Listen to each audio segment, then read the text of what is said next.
I'll be discussing about sociological problems that I have experienced and seen.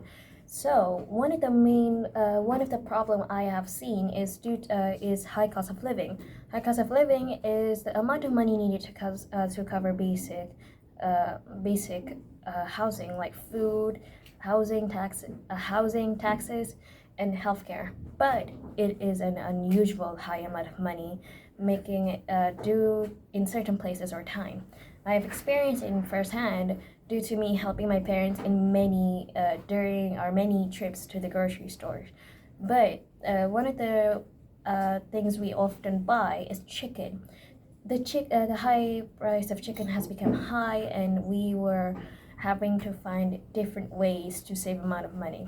This can also be said the same when we try to move houses, but the amount of prices for houses is just way too expensive and beyond our limits.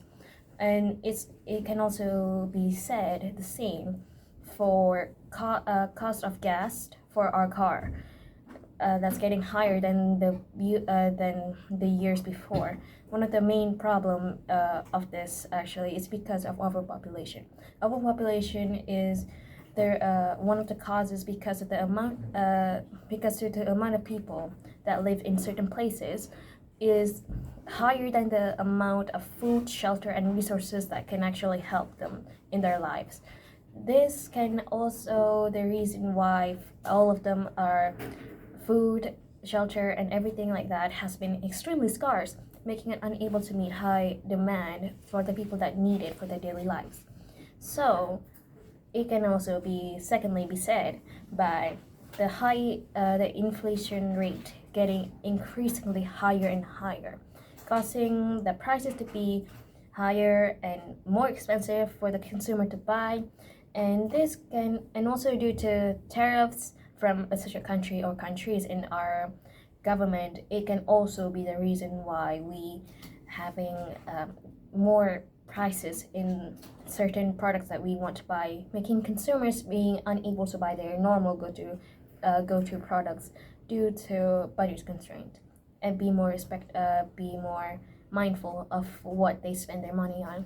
The theoretical perspective that is related to this problem is conflict perspective, which is due to the people being exploited by the government or are almost feeling like unappreciated by the government, making it harder to live and to survive with their families.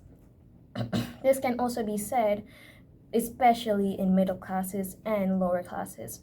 One of the solutions that can solve this problem is by the economic institution making strategically solve this problem by raising interest rate to attract foreign investors that's looking for better return of investment. This can also help the local currency being in higher demand, thus making it a stronger currency, making imports such as fuel, food, raw materials being cheaper, thus making the people able to live at lower cost of living and living in comfort and be in a better environment, making it much more suitable for their families and be more at ease for their lives.